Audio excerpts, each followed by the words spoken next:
मध्य प्रदेश की राजधानी भोपाल में 5 अगस्त से 4 दिवसीय ब्रिक्स संस्कृति कार्य समूह और मंत्री स्तरीय बैठक आयोजित होगी।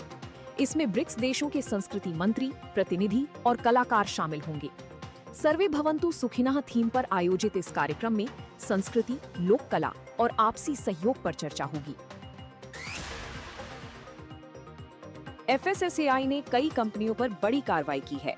डाबर इंडिया के कई उत्पादों पर 100% शुद्धता का दावा करने पर रोक लगा दी गई है।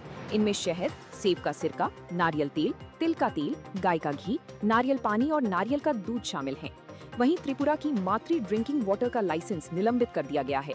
पंजाब के मोहाली स्थित नोबल हेल्थ केयर के वेनोलेक्स फोर्टे के निर्माण, भंडारण, वितरण और बिक्री पर भी तत्काल रोक लगाई गई है। लद्दाख, जम्मू कश्मीर, हिमाचल प्रदेश और उत्तराखंड के बर्फीले व पहाड़ी क्षेत्रों में जनगणना का दूसरा चरण 1 से 30 सितंबर तक चलेगा। केंद्र सरकार ने इसको लेकर अधिसूचना जारी कर दी है। दूसरे चरण की जनगणना पूरी होने के बाद 1 से 5 अक्टूबर तक पुनरीक्षण का काम किया जाएगा। जनगणना शुरू होने से ठीक पहले 17 से 31 अगस्त तक स्वगणना का विकल्प उपलब्ध रहेगा। देश के बाकी हिस्सों के लिए जनगणना का दूसरा चरण अगले वर्ष शुरू होने की संभावना है।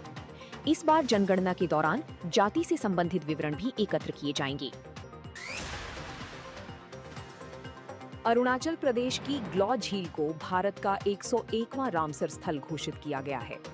केंद्रीय पर्यावरण मंत्री भूपेंद्र यादव ने कहा कि यह अरुणाचल प्रदेश का पहला रामसर स्थल है।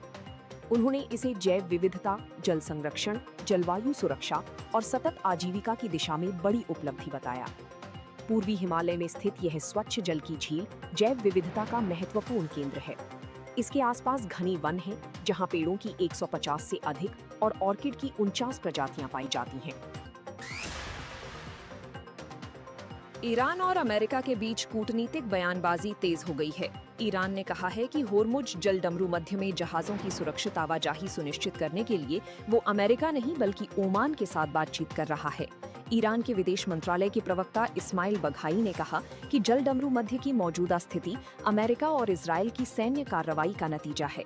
उन्होंने अमेरिका के साथ किसी नई वार्ता की खबरों को भी खारिज करते हुए कहा कि फिलहाल ऐसी कोई योजना नहीं है। वहीं अमेरिकी राष्ट्रपति डोनाल्ड ट्रंप ने ईरान को समझौते के लिए आखिरी मौका बताते हुए चेतावनी दी है कि यदि तेहरान डील के लिए तैयार नहीं हुआ तो उसे गंभीर परिणाम भुगतने पड़ सकते हैं।